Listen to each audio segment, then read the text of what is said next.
Salut à tous et bienvenue sur la chaîne Domotique Distribution, la chaîne des passionnés de KNX et de domotique. Aujourd'hui, je vais vous présenter un produit d'un fabricant espagnol qui s'appelle Idero. Idero est un fabricant qui commercialise principalement, en grande partie, des écrans tactiles KNX et des serveurs de supervision. Aujourd'hui, je vais vous en présenter un qui est le Verso Indoor. C'est un écran KNX qui va vous permettre d'avoir accès à un certain nombre de fonctionnalités, notamment tout ce qui contrôle KNX, éclairage, volet, thermostat. Mais en plus de ces fonctionnalités basiques qu'on retrouve un petit peu partout, il intègre des fonctionnalités côté IP, notamment la possibilité de faire de la visualisation de caméras de surveillance, d'intégrer également de la vidéophonie IP. Et ça, c'est plutôt intéressant parce que ça va vous permettre également d'avoir accès via une application mobile, que j'ai ici, l'interface que vous avez également sur la tablette Verso, donc de chez Idero. Je vais vous montrer un petit peu en détail comment ça se passe. Et pour ça, je vais tourner la caméra et vous le présenter. Voici donc la présentation de cet écran Idero que vous retrouvez ici. Donc, première remarque, on a une page d'accueil avec la température, l'heure, la date, bref, peu importe, et une image de fond qui est personnalisée. Ça, c'est la première chose qu'il faut remarquer, c'est que chaque page, vous pouvez personnaliser le fond d'écran. Vous voyez que là, sur le menu, j'ai encore un fond d'écran. Si je vais sur la page HVAC, j'ai encore un autre fond d'écran. Si je vais sur la page Lights, j'ai encore un autre fond d'écran, etc., etc. Donc tout ça peut être personnalisé. Il suffit d'aller dans le système,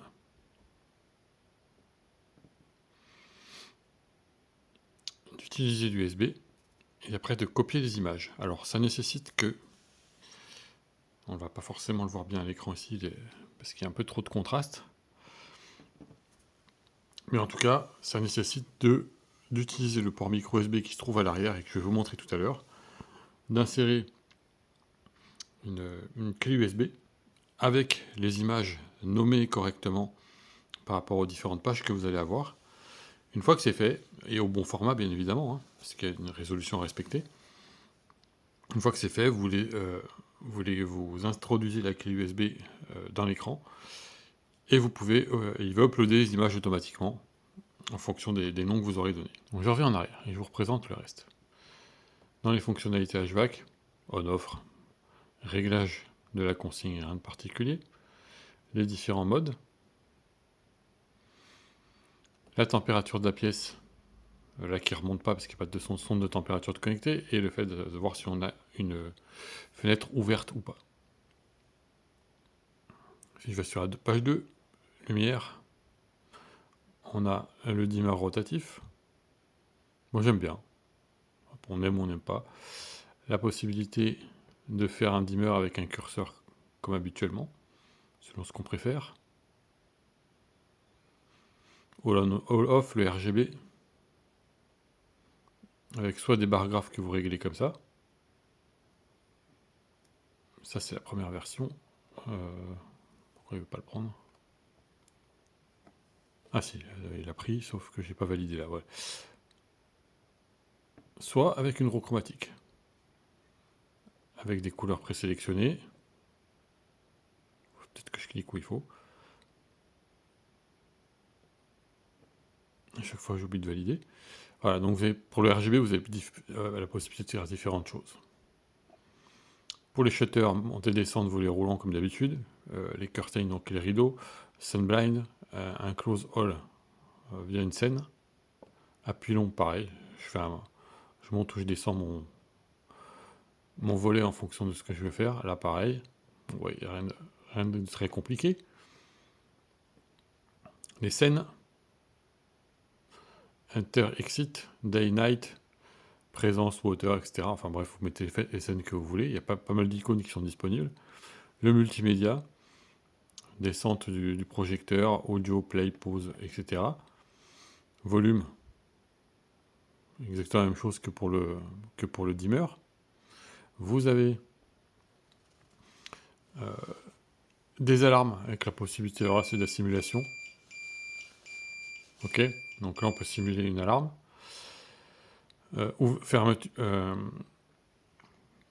Verrouillage ou pas du système, des alertes qui peuvent remonter. Fire, le feu, etc. Vous allez voir qu'il y a d'autres choses, petites choses intéressantes. Caméra IP. Donc là, pour l'instant, j'ai rien de connecté, donc je ne peux pas vous montrer. Mais vous pouvez connecter, je crois, jusqu'à 6 caméras. Ainsi que différents modèles de vidéo portier.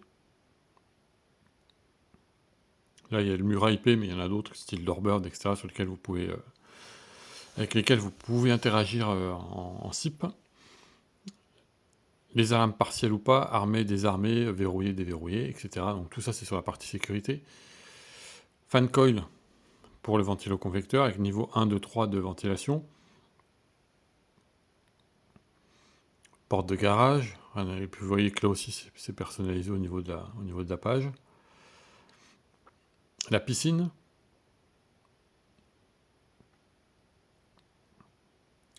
L'arrosage. Il y a pas mal de choses. Et partie Energy Saving avec la possibilité de visualiser.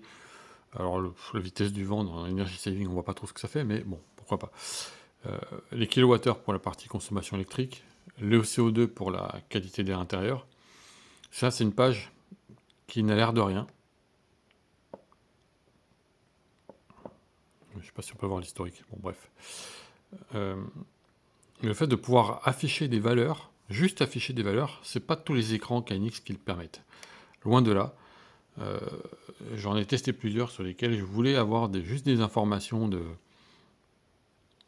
valeurs que je remontais, que ce soit valeur de température, que ce soit valeur de luminosité, etc. Et c'était pas possible parce que les feedbacks étaient toujours associés à une commande. Or, quand on remonte une valeur, on n'a pas forcément de commande qui correspond.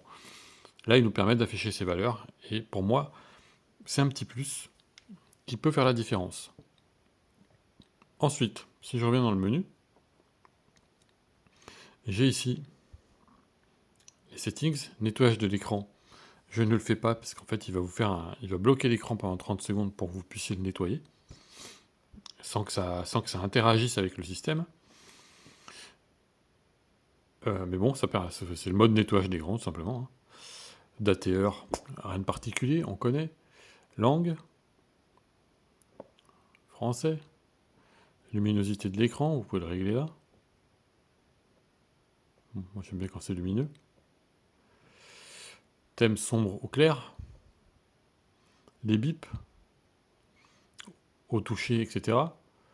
Bruit d'alarme, l'audio, sonnerie, le niveau d'appel, etc. Vous avez pas mal de choses que vous pouvez faire. Les mots de passe que vous pouvez définir également. Le mode écho pour l'inactivité de l'écran. Page d'accueil, page de garde et extinction, on va dire.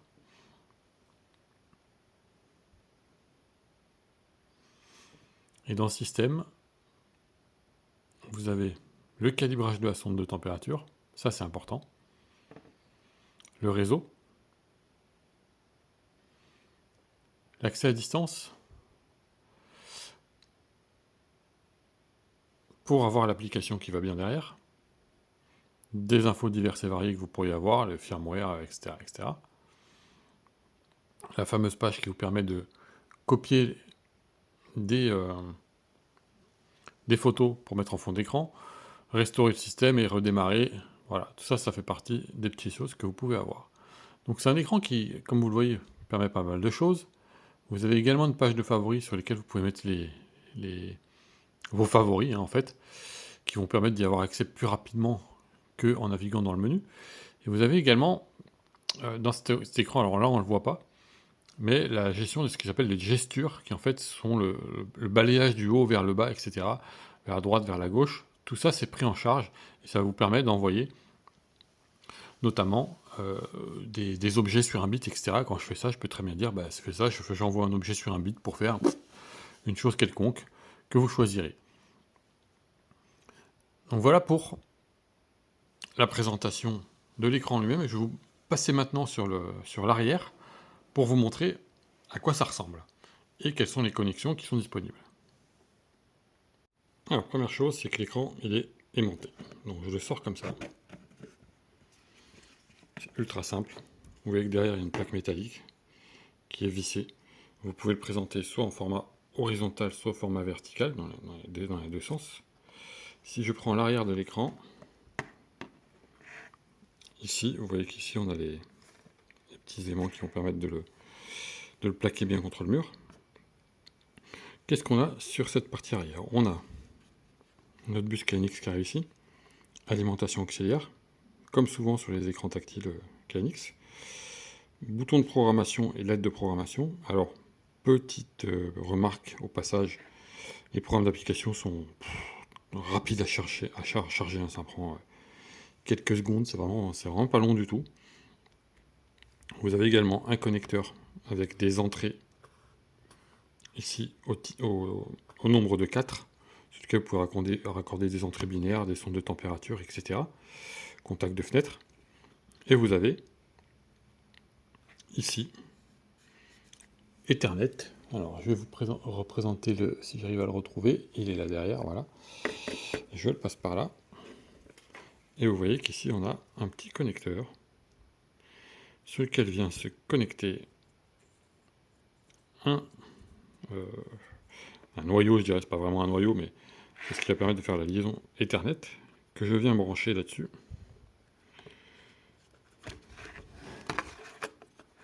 Voilà, ça vient se brancher comme ça. Donc ça veut dire que il faut penser à envoyer votre adresse individuelle avant, parce qu'une fois que vous avez mis le connecteur, ben vous n'avez plus accès. Il faut l'enlever, etc. Donc celui-là, il vient se connecter, il vient se brancher dessus. Je ne vais pas le faire là, vous voyez comment ça marche. Mais si je veux le remettre en place facilement, à une main, il faut que je le fasse comme ça. Donc ça, c'est pour la partie connexion Ethernet, IP. Donc pour les fonctionnalités de visualisation de caméra de surveillance, accès à distance via l'appli, et également la partie interphonie. Je le remets en place. Hop, il remonte ici, voilà, il est plaqué. Et vous voyez qu'une fois plaqué, ça se présente comme ça. Bon, il n'est pas très épais, hein, il fait par rapport à mon doigt, vous voyez l'épaisseur. Donc c'est un petit écran qui a de bons arguments et que je vais vous présenter maintenant dans la partie applicative. Et nous voici pour la présentation du programme d'application de cette Idero Verso Indoor. Donc, si on va dans le détail, nous avons une première page principale qui va définir le nom du projet, la version portrait ou paysage de l'écran, la possibilité d'activer ou pas les objets de date et heure, la possibilité d'activer des thermostats jusqu'à 4, ainsi que les entrées qui se trouvent à l'arrière de l'écran, qui du coup ont été activées ici, les salles internes, le vidéoportier et les caméras. Là, c'est les réglages IP. Vous remarquez qu'on ne peut pas le mettre en DHCP, donc il faut absolument régler les adresses IP correctement ici. Des timers, vous pouvez en rajouter aussi, ça peut être intéressant pour certains usages. Jusqu'à 12 pages avec la page de favoris.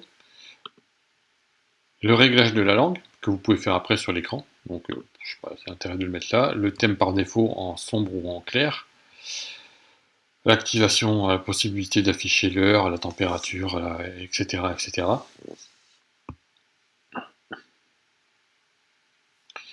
Je vais passer sur tout ça. Le saving mode, access control, donc possibilité d'utiliser des mots de passe par code.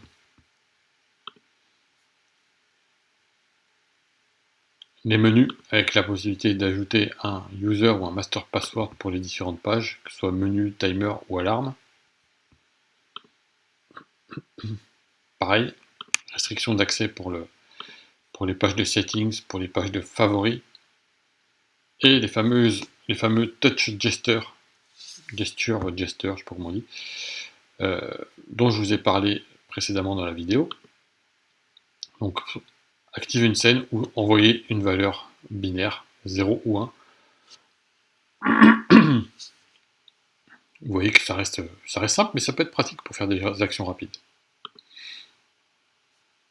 Sur la page 1, on a possibilité d'activer jusqu'à 8 fonctions. Donc là, on est en mode cool hit sur la page HVAC. Vous voyez que on a un paquet d'icônes qui peuvent servir à agrémenter un peu graphiquement l'interface. positionner les icônes de manière fixe ou les agencer pour que le système les agence automatiquement, et les différents composants que vous avez avec double push button, barre de régulation, contrôle rotatif, température de couleur, etc., etc. On peut l'agrémenter, on peut le personnaliser jusqu'à assez loin en fait, hein, ce petit écran il est plutôt pas mal. Le set point avec température contrôle, donc ça va être la capacité qu'il a à jouer sur la température de consigne. Composant 3, les modes. Donc vous pouvez basculer sur mode confort, stand-by, etc. Et puis bon, ouais, si vous aviez 20 valeurs qui sont autre chose que du mode, vous pourriez aussi les rajouter. Alors peut-être pas, parce que je me trompe peut-être. Number of state, non, on peut aller jusqu'à 6, ce qui est déjà pas mal. La température de la pièce.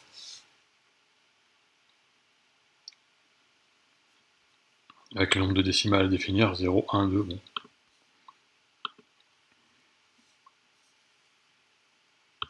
Ouverture de la fenêtre, est-elle ouverte ou fermée? Ce qui peut aussi être vu sur les inputs ici. Input, soit en sonde de température,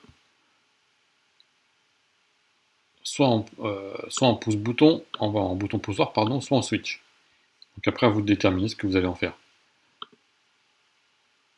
Calibration de la sonde, bien entendu, c'est toujours important de pouvoir la calibrer. Et là, vous avez sur les inputs, envoi de valeur binaire, sur l'appui court, sur l'appui long, etc. Donc vous pouvez très bien raccorder un contact de fenêtre là-dessus. Je ne vais pas vous faire la présentation de l'ensemble de tous les composants qu'il y a là-dedans, hein. Il faut télécharger le programme d'application pour voir de quoi il en retourne exactement. Et vous voyez qu'il y a quand même pas mal de choses qui sont disponibles, en termes de fonctionnalité, mais aussi en termes d'icônes, donc de graphisme sur l'écran lui-même. On a ensuite, une fois passé toutes ces pages, les thermostats. On a dit qu'il y en avait jusqu'à 4, si mes souvenirs sont exacts. On va regarder là. Ouais, 4 thermostats, c'est ça. Et là, il n'y en a qu'un qui est activé.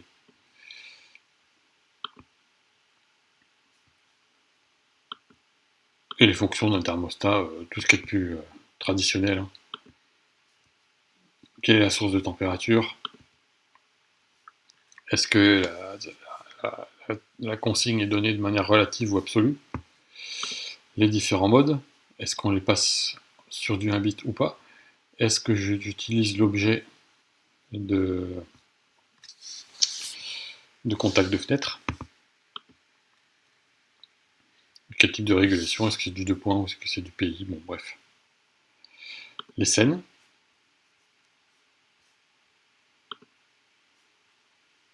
Voilà, avec le numéro.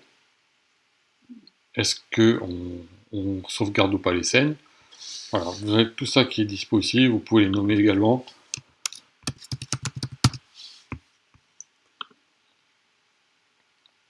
La partie d'Orphone. Donc on peut en rajouter jusqu'à 6, hein, ça laisse de quoi faire. Avec les différents types qui sont disponibles, donc mur IP, 2N, Doorbird, OTA, Fairmax et générique si vous voulez faire avec d'autres interphones qui marchent en SIP. Les caméras, vous pouvez les activer jusqu'à 8 flux de caméras, ça fait beaucoup quand même. Avec différents flux vidéo que vous pouvez intégrer, HTTP MJPEG, RTSP MJPEG, RTSP H264, bref, il y a pas mal de choses en renseignant l'adresse IP, le port, etc. Et une fois que vous avez fait tout ça, vous avez les objets qui sont disponibles. Contact de fenêtre, ça c'est ce qu'on avait vu tout à l'heure sur l'écran avec la remontée d'infos sur les kilowattheures, la vitesse du vent, le QAI, etc., etc. Voilà, vous voyez que Alors c'est une version de démo, donc évidemment il n'y a pas de nombreux objets qui sont actifs. Mais vous voyez que ce petit écran, avec ses 12 pages, ses 8 fonctions par page, il peut faire pas mal de choses, et ça peut être vraiment intéressant. Ça permet d'avoir un produit qui est connecté au KNX, qui permet d'avoir un contrôle à peu près global sur une installation de taille moyenne, on va dire, et pour un coût qui est raisonnable, que je vous laisserai regarder sur le site internet. Merci de votre attention pour la présentation de ce programme d'application. Voilà, vous en savez un peu plus maintenant sur cet écran Idero. Vous le retrouverez bien sûr, je vais vous mettre le lien en description de la vidéo, vous le retrouvez sur notre site internet. N'hésitez pas à commenter cette vidéo si vous avez des questions, à rajouter un petit pouce bleu si ça vous a plu, et si vous voulez qu'on continue. En attendant, je vous dis à très bientôt pour une prochaine vidéo, des nouveautés produits, des retours chantiers également. On verra tout ça dans les semaines et les mois qui viendront. Et en attendant, bye bye, ciao ciao.